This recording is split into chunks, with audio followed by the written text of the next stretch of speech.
만나서 반갑습니다. 오늘은 지난 시간에 있어서 몽골 원에 맞서며 세계와 만나다 그 두 번째 시간을 갖도록 하겠습니다.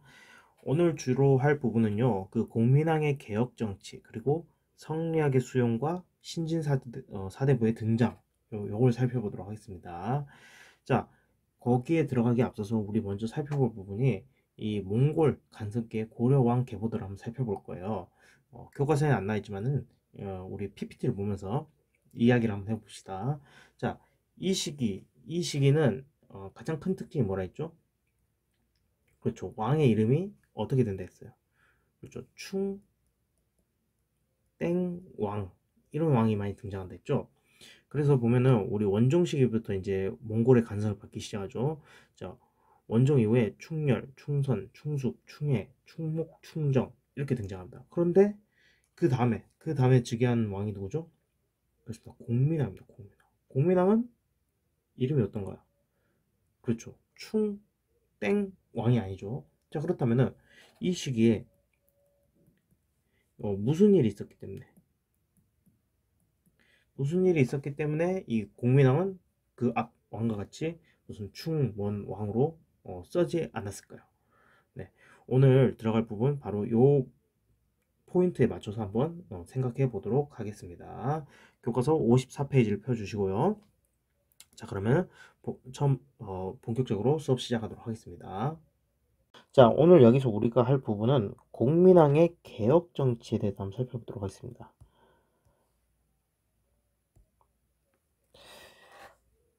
자, 공민왕의 개혁 정치 부분인데요. 자, 먼저 14세기 중엽 원이 쇠퇴하기 시작합니다. 자, 이 당시 중국에서 무슨 일이 있었냐? 바로 홍건적이라는 그런 반란 세력이 원을 위협하기 시작하죠. 그래서 홍건적의 난이 일어나게 되죠. 붉은 두건을 머리에 쓰고 이렇게 난을 일으킨 사람들을 일컫는데요. 자, 이 홍건적의 난에서 대표적으로 활약했던 사람이 누구냐면요, 주원장이라는 사람이 있습니다. 주원장. 여러분 주원장 이름 들어봤나요? 자, 이 사람 나중에 뭘 건국하냐면 명을 건국합니다. 그러니까 주원장은 홍건적의 난을 기반으로 해서 이렇게 성장했던 세력입니다. 그래서 이 몽골족을 몰아내고 한족의 나라인 명나라를 다시 건국하게 되죠. 그래서 우리 이 시기를 다른 말로 원명교책이라고도 해요. 자, 이 원명교책이, 자, 공민왕은 몽골의 간섭을 벗어나기 위해서 이 원명교책위에 자신의 그런 개혁 정치를 실시하게 된 거죠. 자, 그래서 공민왕은 반원 개혁을 실시하게 됩니다. 그러면서 고려의 사회 문제를 해결하죠. 자, 먼저 이 첫 번째, 친원 세력을 숙청합니다. 우리 친원 세력이었던 권문세족을 약화시키죠. 당시 뭐 기철이라든가 혹은 뭐 원나라의 통역을 맡으면서 성장했던 그런 세력들, 이런 세력들이 왕권을 위협하는 중이다 보니까는 이러한 세력을 먼저 숙청해야겠다고 나서게 되는 거죠. 자, 먼저 그리고 두 번째, 원의 간섭기구였던 정동행성 이문서를 폐지합니다. 자, 여러분들 우리 정동행성 배웠습니다. 전 시간에 배웠어요. 당시에 일본의 그 원정을 가기 위해서 설치했던 기구가 뭐였죠? 정동행성이었죠. 이 정동행성 안에 그 이문소라는 기구가 또 설치됐다고 했는데 그 이문소를 폐지합니다. 자, 정동행성 이문소는 옆에 나와 있죠. 원래는 원과 관련된 범죄를 다루던 기구였는데요. 여기에 점차 친원 세력이 들어가게 되면서 친원 세력을 대변하는 역할을 했습니다. 그 정동행성 이문소를 폐지하게 됩니다. 자, 그리고 세 번째로는 쌍성 총관부를 공격해서 원이 빼앗던 영토를 수복하게 됩니다. 자, 쌍성 총관부는 이 지역입니다. 이 지역을 뜻하는데요. 뭐 오늘날의 함경도 지역, 그리고 뭐 평안도 일부 지역이죠. 요 넓은 땅을 다시 뺏어오게 됩니다. 원나라 입장에서 보면은 뭐 세 발이 피죠. 이 땅은 비교해 보면은. 하지만 고려 입장에서는 어마어마한 큰 영토죠. 이 땅을 다시 되돌려받기 위해서 전쟁을 해서 뺏어오기 시작합니다. 당시 원나라는 이 고려의 영토에 다양한 기구들을 설치합니다. 좀 써보자면요, 이 동령부라든가 탐라총관부, 그리고 쌍성 총관부, 이런 걸 설치하거든요. 동령부 같은 경우는 이 강동 육주 지역, 강동 육주랑 뭐 평안도 지역을 점령하기 위해서 설치했던 거라면, 탐라총관부는 뭘 위해 설치했냐면요, 우리 제주도 가면 뭐가 제일 유명하죠? 말이 유명하죠, 말. 그러니까 그 말을 기르기 위해서 제주도에 탐라총관부라는 그 기구를 만들죠. 그래서 이 제주도를 정복하죠. 그리고 마지막으로 쌍성총관부. 여기는 우리가 흔히 여기를 천령위 이북이라고 얘기합니다. 아무튼 요 세 지역을 점령하기 위해서 기구를 설치한대요. 동령부 같은 경우는 여기 보시면은 이동을 해줘, 나중에. 그래서 나중에 없어지고요. 탐라총관부도 나중에 다시 고려한테 돌려줍니다. 마지막으로 남은 데가 바로 여기입니다. 여기 쌍성총관부. 쌍성총관부가 마지막으로 남으니까는 이 지역을 수복하기 위해서 국민왕에 군사를 보내서 영토를 다시 찾아오게 됩니다. 자, 그리고 네 번째, 인사권을 독점했던 정방을 폐지합니다. 정방은 우리 언제 등장합니까? 기억해야 돼요, 여러분. 우리 최씨 무신정권 그때 나오잖아요. 누가 설치하죠? 최우입니다. 최우가 설치했죠. 최우가 설치한 거를 다시 폐지를 시켜버립니다. 그리고 네 번째, 자, 신돈을 책임자로 한 전민변정도감을 설치한다. 자, 전민변정도감 체크해야겠죠. 중요한 기구죠. 이 기구 중요해요. 자, 전민변정도감은 그 역할이 뭐냐면요, 귀족 권문세족이 불법으로 빼앗은 토지, 권문세족이 이 불법으로 빼앗은 토지를 돌려주고요. 누굴 돌려줬을까? 양민, 일반 양민한테요. 혹은 평민. 그리고 억울하게 노비가 된 사람들을 양인으로 해방시킵니다. 선생님 지난 시간에 계속 얘기했어요. 그 귀족이라든가 지배 세력들이 대토지를 소유합니다. 불법적으로 대토지를 소유하고 노비들을 많이 만들게 됩니다. 그러면 당연히 국가 재정이 어떻게 된다 했어요? 노비가 많아지니까 세금 낼 사람 줄어들고, 그 다음에 토지를 걷어가니까는 관료들한테 줄 봉급도 없고, 그 다음에 세금 걷어갈 땅도 없고. 그러다 보니까는 이러한 불법적인 노비, 그 다음에 토지 축적, 이거에 대해서 이 왕이 직접 발벗고 나서면서 그걸 해결하는 거죠. 자, 궁극적으로 이건 뭐겠어요? 세금 낼 사람 많아지고, 세금 낼 땅 많아지는 거. 왕권 강화죠, 왕권 강화.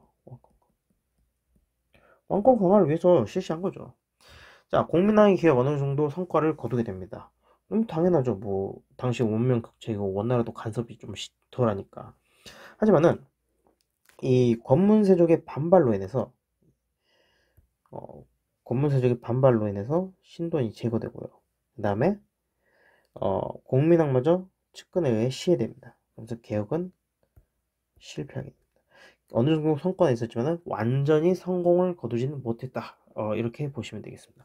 그리고 여기 시기적으로 이 당시에 뭐 홍건적이라든가 왜구도 침입을 하면서 좀 약간 혼란스러운 시기였습니다. 그렇기 때문에 대내외적으로 뭔가 안정이 되기에는 너무 힘들었던 시기죠. 그렇기 때문에 이 공민왕의 개혁 정치는 성공한 데 있어서 조금 큰 어려움이 있었다라고 하시면 됩니다. 뭐 이 외에도 추가적으로 뭘 하자면요, 추가하자면 변발도 이때 폐지하고요. 변발 폐지했던 것은 즉 몽골 풍습을 금지했다는 거죠. 그 다음에 관제도 복구합니다. 우리 지난 시간에 관제 얘기했어요. 관제가 어떻게 된다 했죠? 뭐 이성 육부제가 뭐 일부 사사 뭐 이렇게 관제가 더 격화된다 했죠. 근데 그 관제를 다시 복구시킵니다. 자, 그리고 그래서 요거를 한 5번으로 잡으면 되겠죠. 그래서 공민항의 개혁정치 1, 2, 3, 4. 여기가 5번이겠죠? 여기가 6번이네요. 네, 선생님 체크를 잘못했네요. 여기가 5번, 여기가 6번. 그러니까 여러 개를 했죠. 시험에 잘 나온다는 소리죠. 그래서 공민학은 중요한 사람입니다. 중요해요. 자, 그리고 전민변정도감이 나와서 이야기하는 건데요. 우리 전민변정도감과 성격이 비슷한 게 광종시기에 있습니다. 광종시기에 네, 노비안건법 있죠. 노비안건법이 뭔가요? 억울하게 된 노비를 다시 양인으로 해방시키는 거. 그렇죠. 당시 호족들이 불법적으로 소유한 노비들을 다시 재조사해서 양인으로 해방시켜주는 게 바로 노비안건법이었죠. 자, 이 전민변정도감과 노비안건법은 비교하는 문제가 자주 나옵니다. 그리고 헷갈리게 하는 경우도 많고요. 그렇기 때문에 여러분들 광종의 노비안건법, 공민왕의 전민변정도감 요거 잘 비교를 해두세요. 자, 다음입니다. 성리학의 수용은 고려사회에 어떤 변화를 가져왔을까? 입니다. 여러분 성리학 얘기 많이 들어봤죠? 성리학 하면은 뭐 유교를 생각할 수 있어요. 유교. 그러면 성리학과 유교는 같은 거 아니냐? 응? 성리학, 유교 같은 거 아니냐 생각하는데 그건 아닙니다. 성리학은 유교의 한 부류예요. 한 종류죠, 종류. 성리학, 그러니까 유교 안에도 여러 가지가 있습니다. 뭐 훈고학, 금석학, 고문학, 뭐 나중에 보면 양명학, 그다음에 뭐 고문 고문학 뭐 이런 것들, 고증학, 예, 고증학. 뭐 여러 가지가 있습니다. 그 중에 하나가 바로 성리학인데요. 이 성리학은 누가 만드냐면요. 남송 시기에 그 주의라는 사람이 만들어서 이거를 주자학이라고도 얘기해요. 주자학. 주의의 학문, 그러니까 주의의 학문이다. 주씨 선생님의 학문이다 해서 주자학이랍니다. 주자학. 자, 이 성리학, 그래서 남송이 멸망하고 그 남송을 멸망시킨 원대에 들어와서 크게 연구가 되고 그게 고려로 유입됩니다. 그래서 성리학의 그 수용과 변화에 대해서 한번 살펴보도록 하겠습니다. 자, 고려의 학자들은 원과의 교류, 당연하죠. 이 당시 원과 교류를 많이 하면서 성리학을 수용하게 됐습니다. 주로 어디서 교류를 하냐면요. 이 당시 충선왕이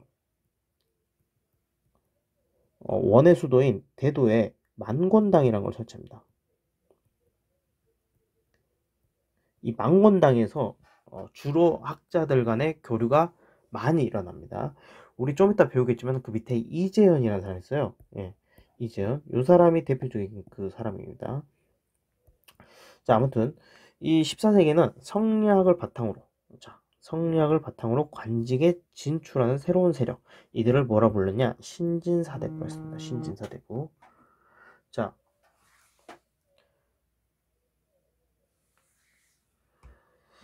자, 이 신진사대부들은 지배층의 책임의식과 실천적 성격을 강조한 이 성리학을 받아들여서 공적이고 합리적인 정치 운영을 추구했습니다.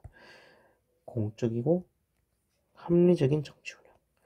그러니까 자신의 권력을 막 휘둘러서 정치를 하는 게 아니라 자기들이 맡은 바의 역할에 따라서 정치를 운영하고 서로 견제를 하고 그다음에 간언, 그러니까 뭐 충고도 하고 이런 식으로 정치를 하자는 거죠. 자, 이러면서 이런 신진사대부들이 새로운 바람을 일으키게 됩니다. 자, 신진사대부는 공민왕 때 이 성균관을 중심으로 이 교류를 하면서 정치 세력으로 성장합니다. 자, 이들은 대외적으로 새롭게 성장한 명과 교류할 것을 주장했어요. 명과. 이들은 그 과거 구세력인 원과 단절하고 명과 교류를 하자 했어요. 원은 누가 연결됐다 했죠, 아까? 그렇죠. 권문세족이랑 연결됐죠. 당연하죠. 그러니까 권문세족과 연결된 원이랑 우리는 친하게 지낼 수 없다는 겁니다. 그렇기 때문에 우리는 새롭게 등장하는 명과 교류를 하자. 명과 교류를 해서 그들의 지지하는 외부 세력으로 뒷받침하려 했던 거죠. 자, 원과 연결된 권문세족과, 이들은 원과 연결된 권문세족의 부정부패를 비판하고 정치, 사회 문제 해결에 적극적으로 참여하게 됩니다. 자, 이 시기는 또한 어떤 세력들이 등장하냐, 이 홍원적과 왜구를 격퇴하면서 최영과 이성계 등의 신흥무인 세력이 성장합니다. 그래서 이 신진사대부 세력은 이 신흥무인 세력과 손을 잡고요, 이 권문세족을 비판하고 견제합니다. 그러니까 새로운 사람들끼리 같이 모이게 되는 거예요. 자, 이러한 신진사대부가 실권을 잡는 계기가 있습니다. 바로 이성계의 위화도 회군을 계기로 합니다. 자, 당시에 이 당시 고려의 왕이 우왕이거든요. 네, 그 우왕은 명나라로부터 무리한 요구를 받게 됩니다. 그 명나라가 뭘 요구하냐면요, 이쪽 쌍성 총관부를 다시 돌려달라, 그러니까 천령위 지역을 다시 돌려달라라는 요구를 하게 됩니다. 그러니까 뭐 우리 아빠가 열심히 고생해서 땅 내놓으라, 땅 다시 사는데 다시 돌려달라니까는 화가 나죠. 그래서 뭘 하냐, 이 우왕과 최영이 명나라와 대결을 합니다. 그래서 요동 정벌을 추진하는데요, 이걸 반대하는 사람이 있습니다. 누가 반대하냐? 바로 이성계입니다. 이성계. 그래서 이 이성계는 뭐 이 당시 뭐 4대 불가론이라 해서 뭐 4가지 불가론이라 해서 뭐 소국이 대국을 치는 것은 안 된다, 여름철에 병사를 동원해서는 안 된다, 뭐 등등 이러한 이유를 들면서 요동 정벌을 반대합니다. 하지만은 뭐 당시에 실권을 잡은 사람이 우왕이랑 최영이었기 때문에 그 말을 들어야겠죠. 그래서 갑니다. 군대를 끌고 갑니다. 가다가 그래도 이건 아니다 싶어서 위화도, 압록강 부근 딱 넘어가면 요동인데 압록강 부근의 위화도에서 군대를 돌리는 사건, 그 위화도 해군을 일으키게 됩니다.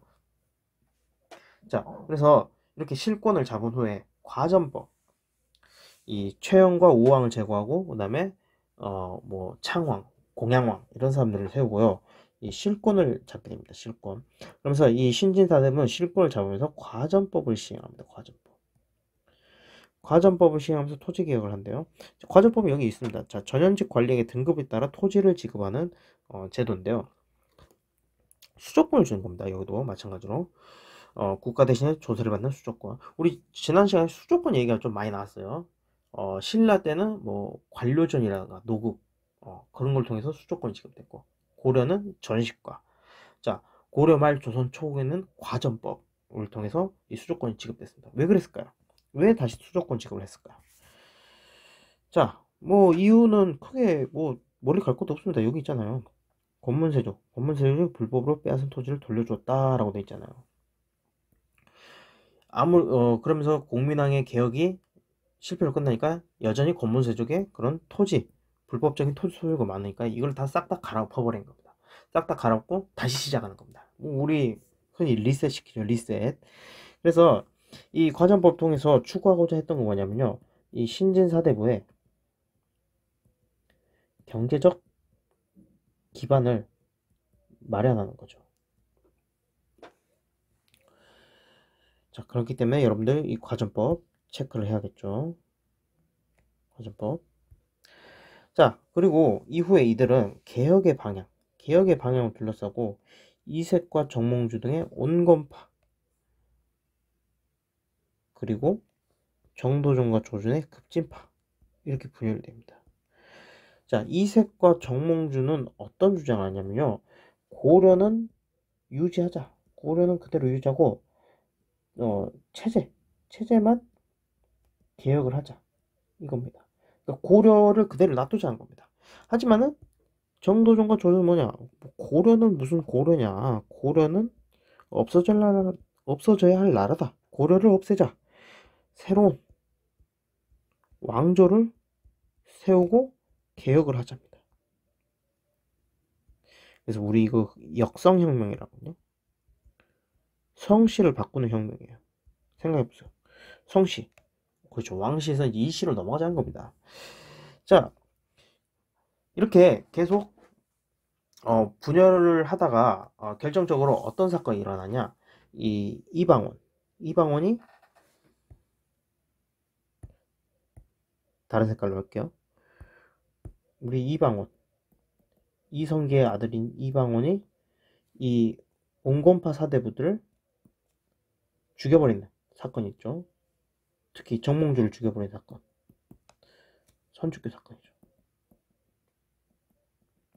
이 선축교 사건을 계기로 해서 이 급진파 사대부가 실권을 장악하게 됩니다.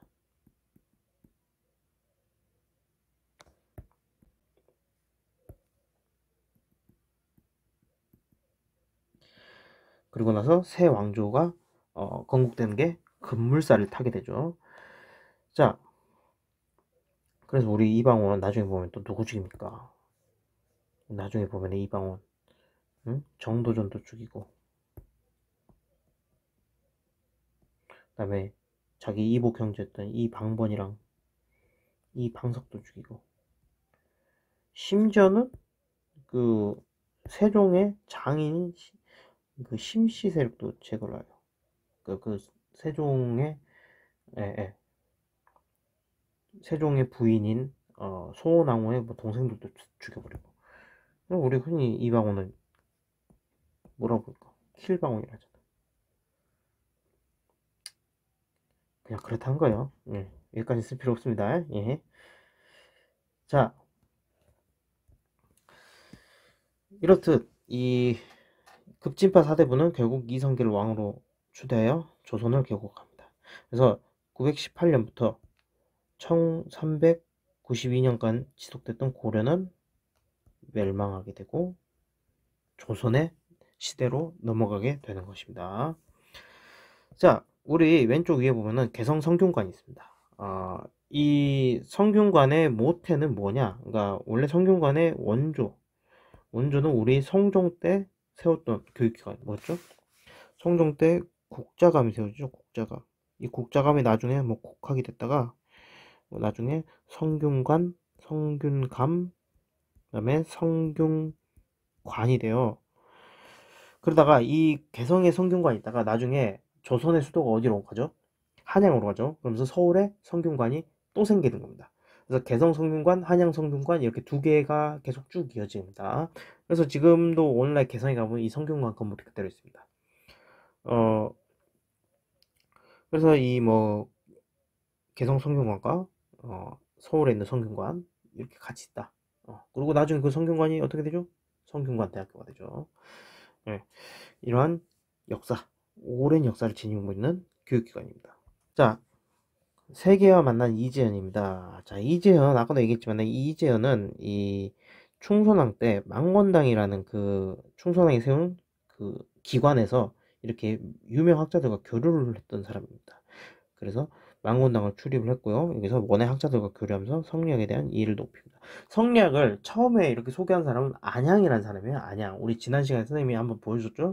안양인데, 이 본격적으로 이렇게 열심히 공부한 사람은 이제 이재현입니다. 이재현.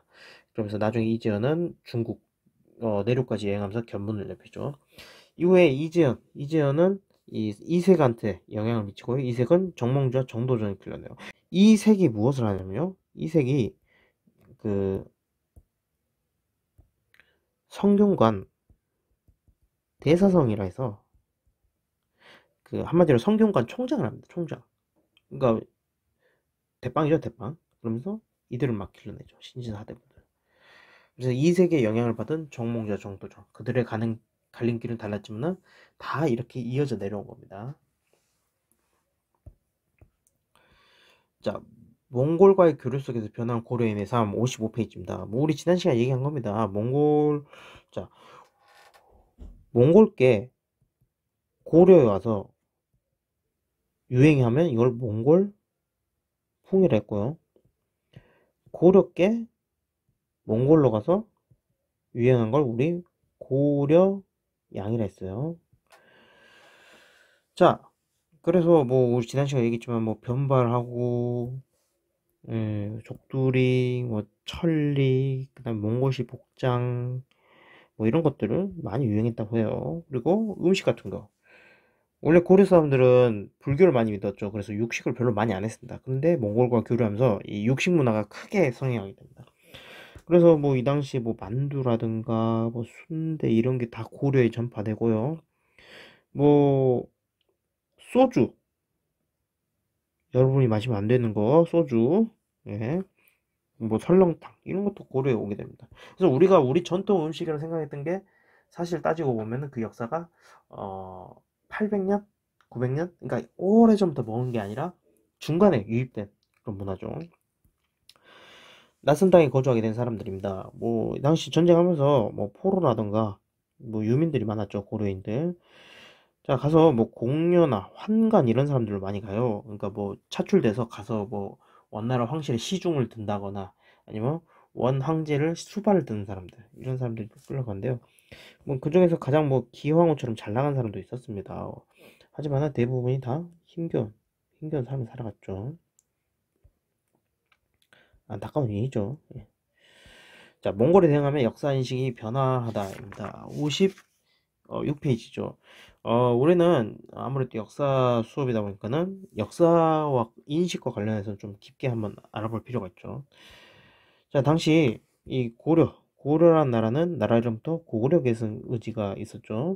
그래서 거란 침입 당시에 거란과 협상에 나섰던 서희, 이 사람은 고려가 고구려의 후예다라고 내세우면서 북방 지역에 대한 권리를 주장했죠. 그래서 얻은 땅이 뭐였죠? 강동 육주였죠. 그러니까 이 당시 소선영과 협상을 하면서 야, 너네들이 우리 고구려의 땅을 다 갖고 있지 않느냐? 우리 땅을 다시 돌려내라. 이렇게 배짱 있는 주장을 하게 되죠. 그래서 얻어낸 게 강동 육주죠. 자, 한편 12세기에 김부식이라는 사람은 이 왕명으로 이 여러 사관들, 그 역사를 쓰는 사람들과 함께 기전체 형식의 이런 삼국사기를 펼쳐냅니다. 삼국사기. 자, 삼국사기는 유교적 합리주의 원칙에 따라서 서술됩니다. 이게 무슨 소리냐?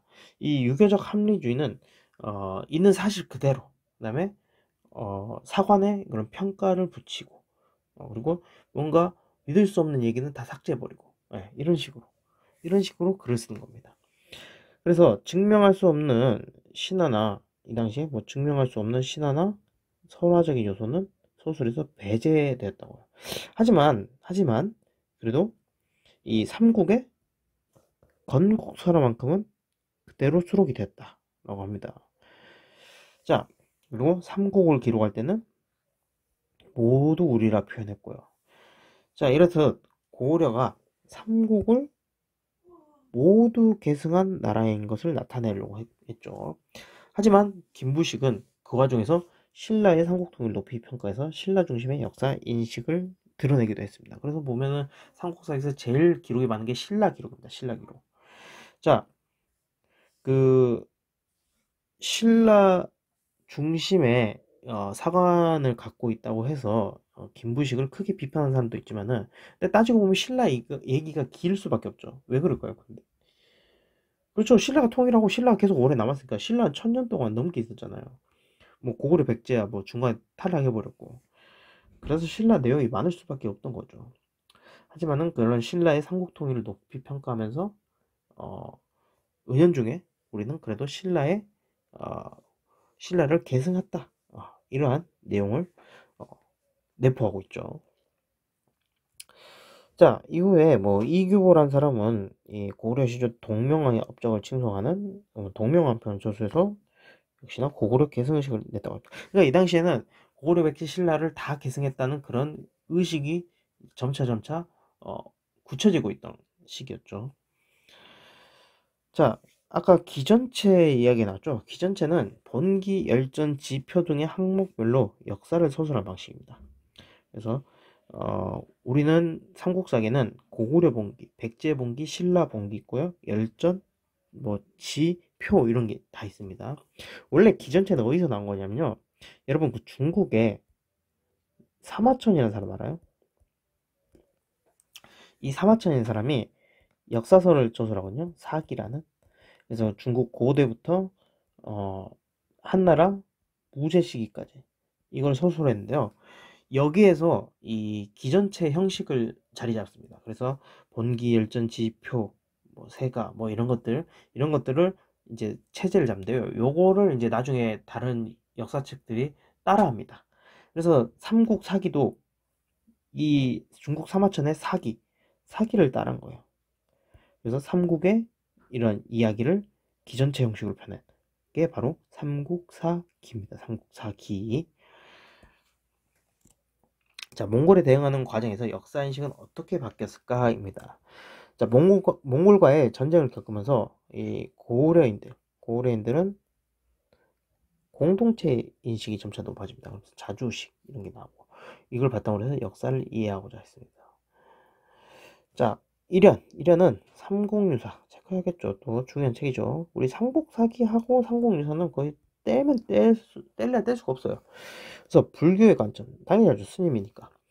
불교의 관점으로 삼국사기에 빠졌던 신화, 설화 등을 소술합니다. 그래서 이 삼국유사는 삼국사기를 보충하는 성격의 내용입니다. 그리고 여기서는 단군을 우리의 역사의 시조로 제시했다고요. 아주 특이하죠. 자, 그 다음에 이 당시에 같은 시대에 살았던 이숭유라는 사람은 제왕운기를 썼는데요. 여기서도 마찬가지로 고려의 역사가 단군에서 시작됐음을 서술하면서 이 중국과는 구별되는 동쪽의 나라, 동국이라 얘기하면서 우리 역사를 독자성과 유구함을 강조했습니다. 독자성과 유구. 자, 이제 후기로 갈수록 원나라로부터 이제 성리학이 많이 들어오죠. 그러면서 성리학에 입각한 그런 역사서도 만들어지거든요. 자, 사략이라든가 이런 것들이 있습니다. 근데 우리가 여기서 이제 봐야 될 거는 삼국유사랑 제왕운기에 나오는 그런 우리 역사의 유구함, 독자성. 자, 아무래도 몽골과 전쟁을 하잖아요. 그러면 우리가 하나로 똘똘 뭉쳐야 될 거 아닙니까? 예? 우리가 하나로 똘똘 뭉치기 위해서는 뭐가 필요합니까? 우리 민족이 위대하다, 우리 민족이 유구하다, 우리 민족 대단하다 이런 걸 얘기해야 될 거 아니에요. 그러니까는 그걸 어디서 찾느냐? 역사에서 찾는 거예요. 역사에서. 그래서 단군이라는 사람을 발굴해서 그 사람을 우리의 시조로 쓰고 그다음에 거기서부터 우리 역사가 시작됐다면서 정말 엄청 오래된 역사임을 강조하고 네. 이걸 통해서 중국 당시 원나라의 침입이라는 간섭에 대해서 저항을 하는 거죠. 이런 걸 통해서. 그래서 이 삼국유사 제왕운기 요거 여러분들 체크해 두세요. 뭐가 있었다? 단군신화.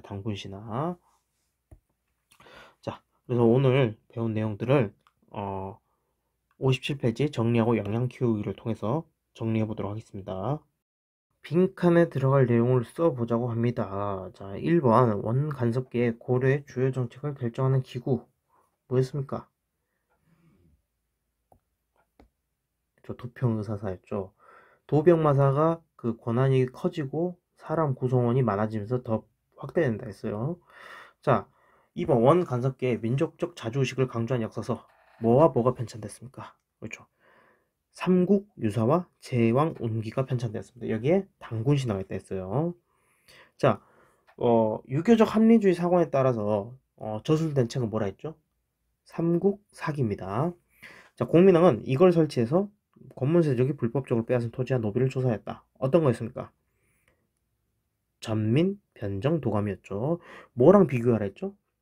그렇죠. 앞에 나왔던 광종의 노비 안검법과 비교를 하라 했습니다. 다음 지도를 보고 물음에 답해보자 라고 됐습니다. 이미 다 지도가 그려졌네요. 1번 한별초가 항쟁하며 이동한 지역을 순서대로 표시해보자 라고 돼 있죠. 이미 다 표시가 돼 있죠. 강화도에서 시작해서 진도, 탐라로 갔죠. 그래서 진도에서는 배중손,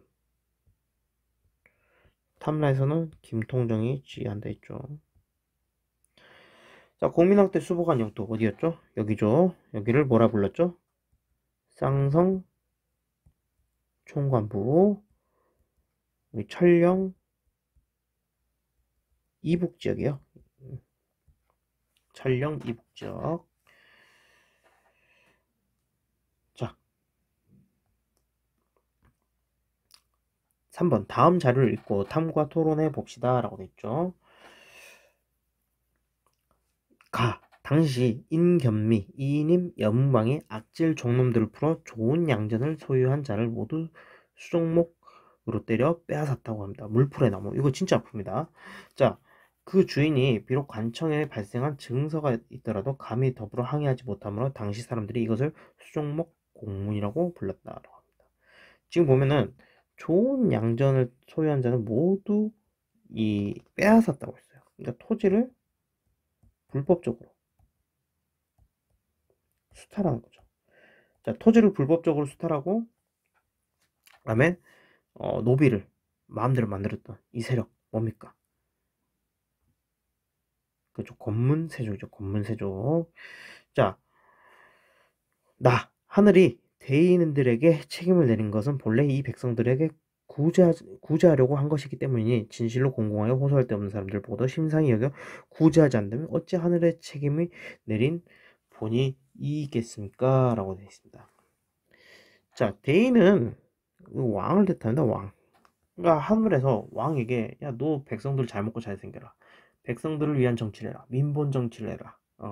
이렇게 하늘의 뜻이 내렸는데 너 그 왕이 그걸 수행 안 한다고 합니다. 그럼 어떻게 했습니까? 왕을 어떻게 했어요?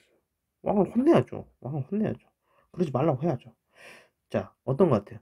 뭔가 올바르고 도덕적이고 그다음에 그런 역할, 각자의 위치에 있는 역할을 강조하고 그렇습니다. 특히나 강조하는 게 이재현 있죠. 이재현. 뭡니까 이거? 성리학을 얘기한 거죠. 성리학. 그렇다면 이런 성리학 주장을 펼쳤던 세력들 뭐였죠? 바로 신진사대부죠. 신진사대부. 자, 나와 같은 입장에서 고려 사회를 개혁할 수 있는 방안을 발표하고 토론해보자 하면 여러분들이 안 하죠. 다 봅시다. 자, 첫 번째 권문세족, 뭐 부정부패 이런 걸 비판해라 이런 거죠. 백성들의 토지를 빼앗고 노비를 삼는 행위 비판해라. 이런 거죠. 둘째, 명가의 외교. 권문세족을 뒤로 받쳐주고 있는 원나라와 외교를 끊고 명나라와 손을 잡자. 원의 간섭을 뿌리치게 되는 명의 손을 잡자. 이거죠. 뭐 이런 내용이 있습니다. 네, 이상으로 수업 마치겠습니다.